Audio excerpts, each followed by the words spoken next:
হেরে যাই এই বাস্তবতার কাছে। আমি সব চেষ্টা করেও মাঝে মাঝে ব্যর্থ হয়ে যাই। কিন্তু আমার খুব কষ্ট হয় তখনই যে কিছু আপন মানুষই আমাকে এত অবহেলা করলো, তারা আমাকে একটুও সাহায্য করলো না।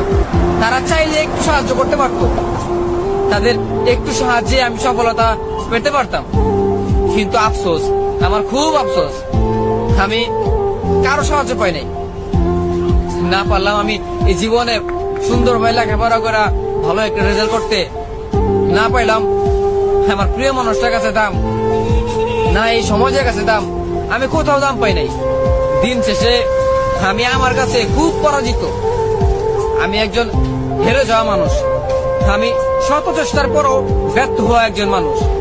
তারপরও আমি চেষ্টা করি, হ্যাঁ একদিন আমি খুব সফল হব, সেদিন আমি ভালো কিছু করব, আমার পরিবারের মানুষগুলোকে সুখে রাখবো, তাদের দায়িত্ব আমি নিতে শিখে যাব।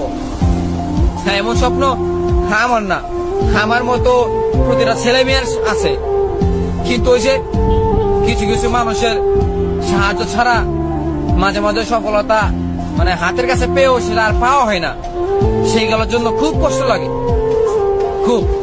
আমি এতটা কষ্ট পাই নাই যতটা কাছে কিছু মানুষগুলা অবহেলা করছে, বা সেই মানুষগুলা এত কাছে থাকার পরও তাদের একটুও সাপোর্ট আমি পাই নাই, বা তারা একটু সাহায্য করলেই আমি সফল হয়ে যেতাম, বা সেই কাজটা আমি সফলতা পেতামই, কিন্তু তারা করে নাই। আমার খুব আফসোস হয়।